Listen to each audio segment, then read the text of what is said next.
પ્રધાનમંત્રી નરેન્દ્ર મોદી સુરત એરપોર્ટ પર આવી પહોંચ્યા છે અને સેલવાસ જવા રવાના થયા છે, જ્યારે રાહુલ ગાંધી સવારે 10:30 વાગે અમદાવાદ આવી ચૂક્યા છે અને કોંગ્રેસના નેતાઓની સાથે મિટિંગનો એમનો ધમધમાટ ચાલુ છે. નમસ્કાર.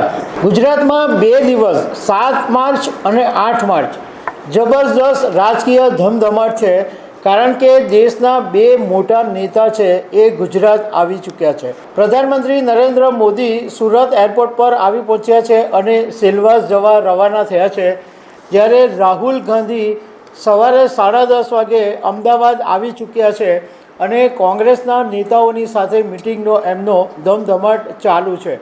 તો આ 2 દિવસ ગુજરાતમાં જબરજસ્ત રાજકીય ઉથલપાથલ રહેવાની છે, કારણ કે આ બંને દેશના દિગ્ગજ નેતાઓ છે. તો આના વિશે તમારી સાથે વાત કરીશ. મારું નામ રાજેશ શાહ છે અને તમે જોઈ રહ્યા છો ગુજરાતના સૌથી મોટા ડિજિટલ ન્યૂઝ પ્લેટફોર્મ ખબરછે.com. પહેલાં પ્રધાનમંત્રી નરેન્દ્ર મોદીથી વાત કરું તો ગુજરાતમાં 4 જ દિવસમાં એમની આ બીજી મુલાકાત છે. હમણાં 2 અને 3 માર્ચના દિવસે પ્રધાનમંત્રી નરેન્દ્ર મોદી સૌરાષ્ટ્રની મુલાકાતે હતા અને હવે 7 અને 8 માર્ચ દક્ષિણ ગુજરાતની મુલાકાતે છે. પ્રધાનમંત્રી નરેન્દ્ર મોદી આજે 7 માર્ચને શુક્રવારના દિવસે 1:30 વાગે સુરત એરપોર્ટ ઉપર આવી પહોંચ્યા અને ભાજપના નેતાઓ એમને આવકારવા પહોંચ્યા હતા અને એ પછી પ્રધાનમંત્રી નરેન્દ્ર મોદી સેલવાસ ગયા છે અને ત્યાં ગાડી 450 બેડની નમો હોસ્પિટલનું ઉદ્ઘાટન કરવાના છે અને સાથે સાથે બીજા તબક્કાની જે 650 બેડની હોસ્પિટલ બનવાની છે એનું લોકાર્પણ પણ કરવાના છે. એ પછી પ્રધાનમંત્રી નરેન્દ્ર મોદી 4:30 વાગે સુરતના પર્વત પાટિયા વિસ્તારની અંદર જે હેલીપેડ બનાવવામાં આવ્યું છે ત્યાં પહોંચશે અને ત્યાંથી લિંબાયત નીલગિરી ગ્રાઉન્ડમાં એમની જે સભા છે ત્યાં સુધીનો એમનો એક રોડ શો થવાનો છે અને લગભગ 5:30 વાગે લિંબાયત પહોંચશે અને 6:30 વાગે એમનો કાર્યક્રમ પૂરો થશે અને એ પછી પ્રધાનમંત્રી નરેન્દ્ર મોદી સર્કિટ હાઉસ જવાના છે અને સર્કિટ હાઉસમાં રાત્રિ રોકાણ કરી અને બીજા દિવસે સવારે નવસારીમાં લખપતિ દીદીનો એક કાર્યક્રમ છે એ કાર્યક્રમમાં જવાના છે. અને આ વખતે ગુજરાતની અંદર એવું નક્કી કરવામાં આવ્યું છે કે નવસારીમાં પ્રધાનમંત્રી નરેન્દ્ર મોદીનો કાર્યક્રમ 8 માર્ચને મહિલા દિવસે છે, તો એ દિવસને ધ્યાનમાં રાખીને પ્રધાનમંત્રી નરેન્દ્ર મોદીના કાર્યક્રમની જે સુરક્ષા વ્યવસ્થા છે એ ટોટલી બધું જ સંપૂર્ણ મહિલા પોલીસ અધિકારીઓને સોંપવામાં આવ્યું છે. હવે વાત કરું રાહુલ ગાંધીની, તો રાહુલ ગાંધી ગુજરાતની મુલાકાતે એટલા માટે આવ્યા છે કે 1995થી અત્યાર સુધી, એટલે કે લગભગ 30 વર્ષથી કોંગ્રેસ ગુજરાતમાં સત્તાથી દૂર છે. ઘણા બધા પ્રયાસો કરવા છતાં ગુજરાતની અંદર કોંગ્રેસ સત્તા પર આવી શકી નથી.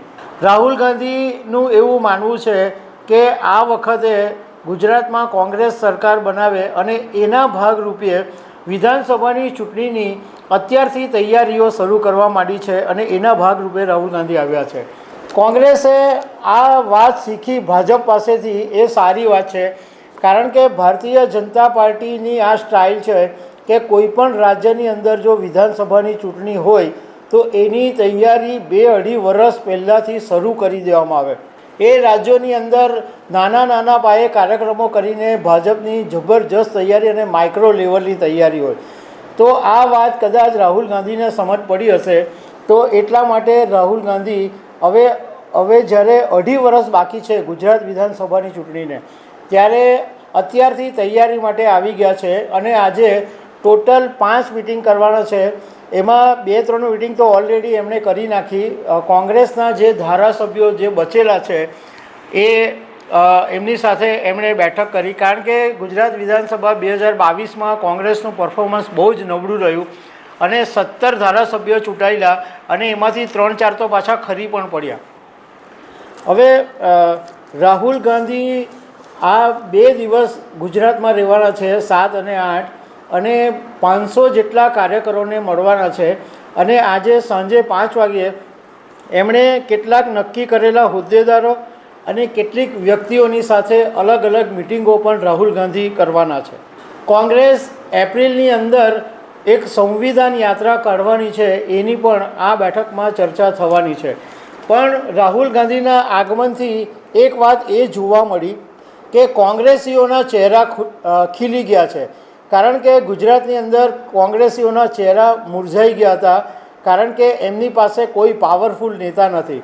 હવે રાહુલ ગાંધી જ્યારે આવ્યા ત્યારે કોંગ્રેસીઓમાં પણ જબરજસ્ત સળવળાટ જોવા મળી રહ્યો છે. તો દર્શક મિત્રો, આવી અનેક વાતો સાથે અમે તમને મળતા રહીશું. Thank you very much.